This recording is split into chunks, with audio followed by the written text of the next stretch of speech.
This is the Bottom Bins Podcast. Oh, yes! Hello and welcome back to the Bottom Bins Podcast and to our regular Premier League coverage. Thank you very much for all the interactions on last week's episodes. We really appreciate it, considering we had been gone for a while. So, look, guys, thank you for all the clicks and all the listens. We really do appreciate it. But the first game that we're going to get into for this week, out of the two games that we're covering, is the final game before the international break, which was Manchester City against Chelsea. Chelsea, of course, the home team, and played out what, in my opinion, is probably one of the games of the Premier League era. I know last week we had said that Spurs and Chelsea was such an incredible game. Well, this one delivered an even bigger magnitude. This game was absolutely incredible. A 4-4 draw played out at Stamford Bridge. Connor, looking at it now with a couple of days past since the game, who's going to be the happier out of the two sides, do you reckon?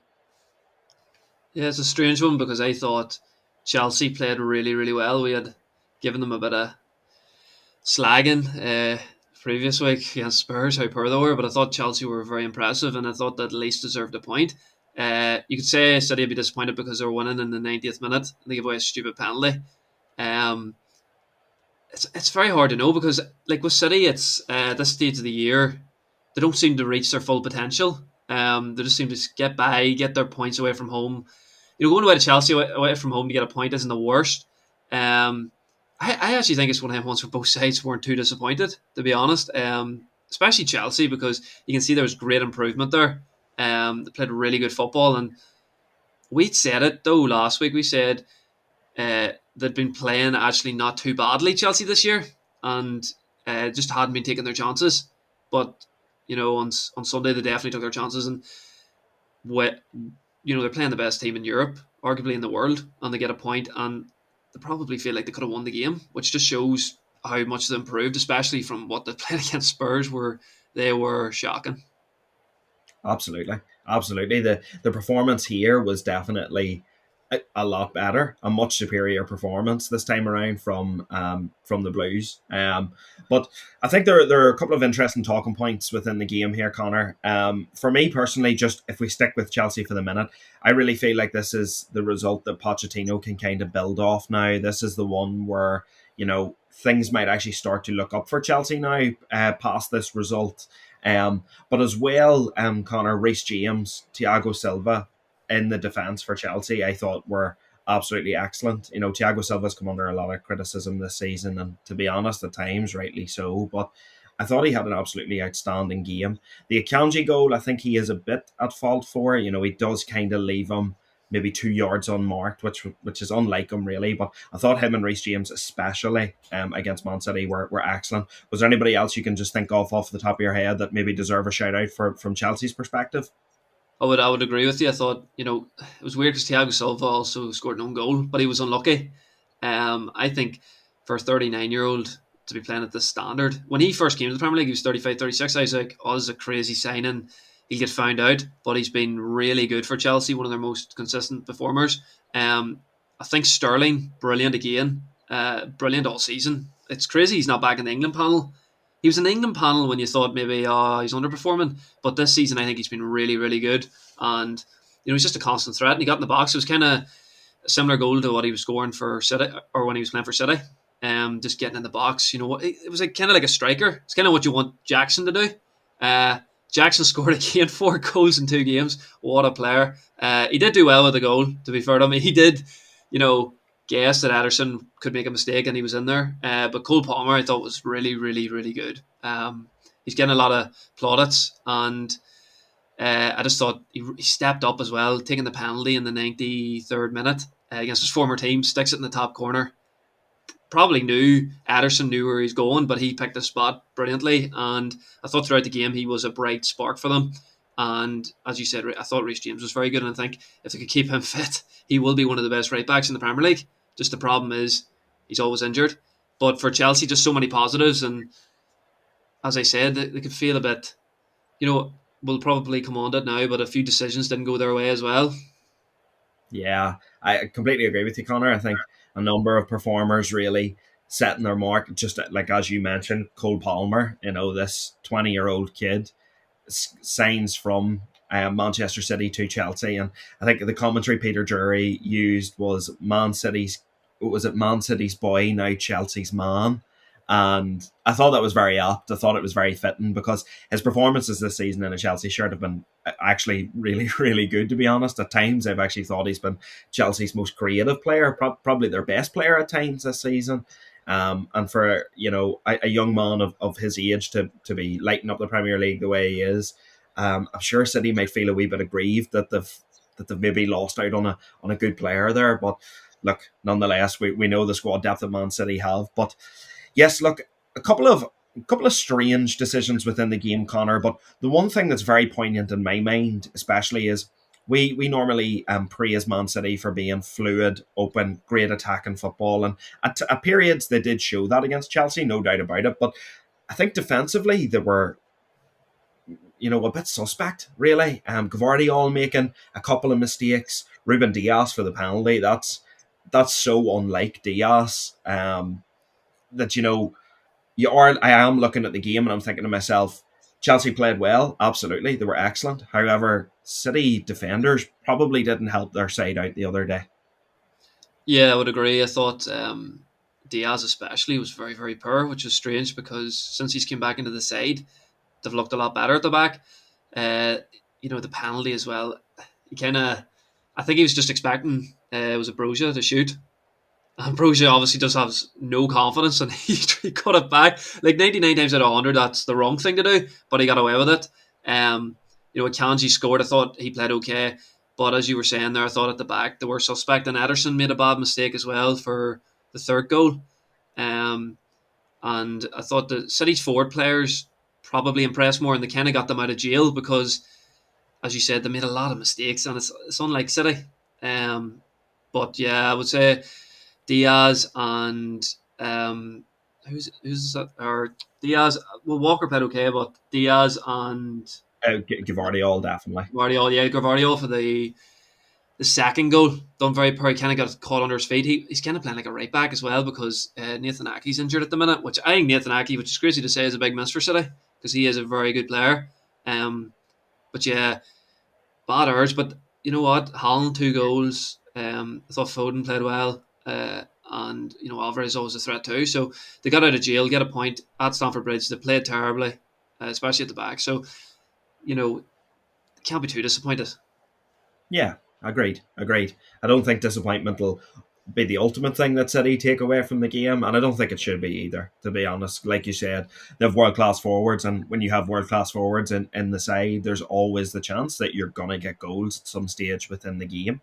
However, Connor, just if we touch on a couple of the refereeing incidents, now the biggest talking point out of the game was the penalty that was awarded to Manchester City. And look, I'm going to be completely honest here, and for once, I'm actually not going to criticise VAR. I actually do think they got it right. I think at the start of the phase of play, both Cucurella and Haaland have their hands on each other's shirts. So I can understand Chelsea fans' frustration at perhaps that penalty being given. However, in the phase of play where the penalty is actually given, and where the phase of play starts from where VAR actually review the play, it goes from both men having their hands on the shirt to the ball being in an area where Haaland can attack it, whilst Cucurella having both of his hands wrapped around Haaland's hip. I want to say sort of around his hips, around his ass almost, it looks like. But Haaland is clearly in front of him and clearly going to be the first man to the ball. So I can understand in that instance why that is given, and I actually do believe it is the right decision. What about yourself, Connor? If you're looking at an incident like that, I mean, look, Hoyland got something similar given against him in the Manchester Derby, so at least we're getting consistency with these sort of things now. Yeah, it was, well, not to discredit VAR, but they basically, Taylor gave the penalty, so they were never going to go against him, to be honest. I thought, I've seen they do that Sky Sports, the VAR check thing every week, and if Taylor hadn't give the penalty, I honestly don't think they would have given the penalty because it's not clear and obvious. I think Cucurella definitely gets fouled first, But then obviously after that, you know, he pulls Haaland down, and they're not going to change that decision because it has to be clear and obvious mistake. And you could say, oh, they're both holding each other at the same time, kind of thing.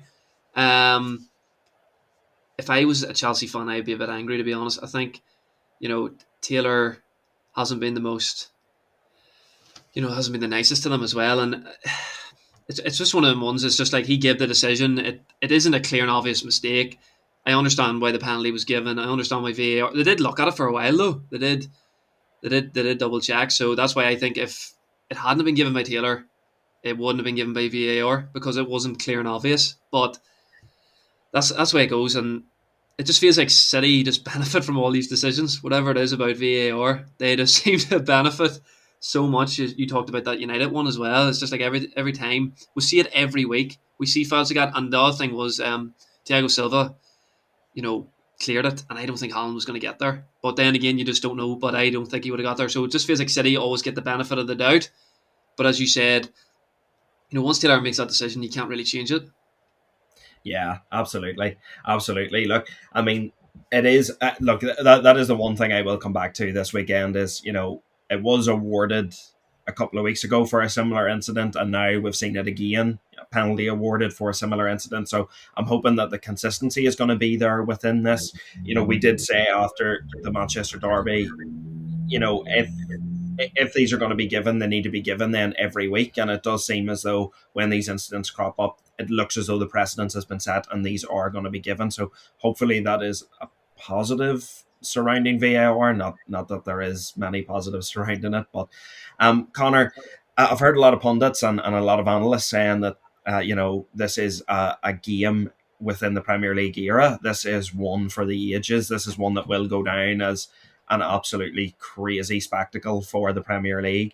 For myself, it was definitely the game of the weekend. It's definitely been the game of the season so far for myself personally. And, I struggle to see how a game this season's going to top it. It just seemed as though it had it all, minus maybe a red card or sending off, which I'm absolutely glad didn't happen, even though there were a few tackles in there that were pretty. I think Doku was lucky to stay on the field, to be honest. He almost caught Cole Palmer with one, but I really do believe that this is a game that will go down in the Premier League history as probably one of its best advertisements as such for Premier League football. How did you view it yourself then, Connor? No, I would agree. I thought, we talked about that Chelsea Spurs game last week, and I thought it was exciting, but it wasn't the highest quality. This was a high quality encounter, and some of the players that impressed us, we talked about like Sterling, Cole Palmer, Haaland, guys that got Foden. It was really, really good, and it was one of the best games. It's definitely the game of the season, I think, and it's one of the best games I've seen in a long, long time. It was just gung ho, like both teams going for it. It was just brilliant, and even they just fought towards the end. Nobody was just happy to take a point. So many times Chelsea could have dropped the heads because things were going against them. The own goal by Thiago Silva. Once that went in, I think a lot of people would have thought City's going to hold on here, but to show the fight and make a positive substitution, which Poch deserves credit for. That is one thing. Like Poch does deserve it. I know they spent a lot of money, but he came into a hard situation. We've seen how bad Potter was last year. I think there has been improvements with Chelsea, and I thought if they won that game, I was thinking they'll really fancy their chances in the second half of the season to get top four. It's going to be difficult. I think they're 9 points behind Villa, but I think they have the quality. It's just going to be, can Nicholas Jackson put the ball in the back of the net? Because as we said, I think the XG, most games they're winning it, but they're not scoring. They're not taking the chances. But yeah, it is one of the best games of football I've seen in a long time. Just really high quality and great advertisement for the Premier League, which is the best league in the world. 100%. And really, a game like this does, like you say, Connor, just highlight the quality that is within the Premier League. A lot of people would have considered Chelsea sort of a mediocre middle side this season, but here they went toe-to-toe with the best football team in the world and didn't look out of place for a second within the game. Really took it to the champions, and I think, like you said, Connor, a lot of credit does have to be given to Mauricio Pochettino. Positive substitutions. I thought the way Chelsea played, the press was so effective.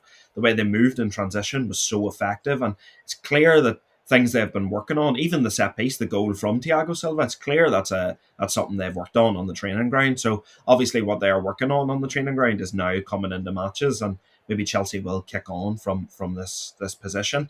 Connor, just quickly before we wrap this episode up, just touching finally on Man City. We've been so full of praise for them at certain points of this season. However, they've lost 2, they've drawn 1. This was their first draw of the season. And out of 12 games, and this is going to be crazy to say if this was any other team, but like there are City fans on Twitter that are a bit rattled and a bit disgruntled with some of the football that they are seeing this season, and the biggest complaint I'm seeing is not being able to close results out. Do you feel like this is maybe not a problem for Man City, but is maybe something that could be creeping into their game a little bit? With Man City, it's so hard to read them, because last season we sat in the podcast and we were like, Arsenal's going to win the league. City look like they conceded 4 goals against the side, as you said, or like 10th or 11th in the league, mid-table. That's not good, obviously. So you're like, oh, you can really get at them. But I remember saying the exact same thing last season, and they went on a streak. And it just feels like with City, if they're just in and around it around Christmas time, second half of the season, when they have that strong squad, like some of the players come off the bench, like Grealish can't get in the side. Kovacic come on, like they've really high quality on the bench, and they can get rid of a player like Cole Palmer, and I just feel like they're just going to be very hard to beat. Like they're not even playing that well, as you said, and they're still top of the league. And they just have that squad, and you just can't. I think Owen said it last year. You can't bet against them. They've done it so many times. What is this? They're going for their 4th Premier League in a row. Yeah, 4th in a row, I think. It's crazy stuff, and it just shows you what City fans are used to. They're complaining after that. We would do anything to score. When's the last time United scored 4 goals in a game? It's crazy. If they're not playing great football, but they're scoring 4 goals and they're top of the league, what is there really to complain about? They're treble winners. They've won 3 Premier Leagues in a row, going for a 4th. I wouldn't be worrying. They probably have the best manager in the world. The recruitment has been unbelievable. As we said, all these players come into their squad and just get better. I wouldn't be worried if I was a City fan, because what I've seen from, especially I think Arsenal and Liverpool, I think City are just a superior team, and once they get into the second half of the season, they get like a De Bruyne back, who's a big miss for them. Aki they were missing as well. They're going to be fine.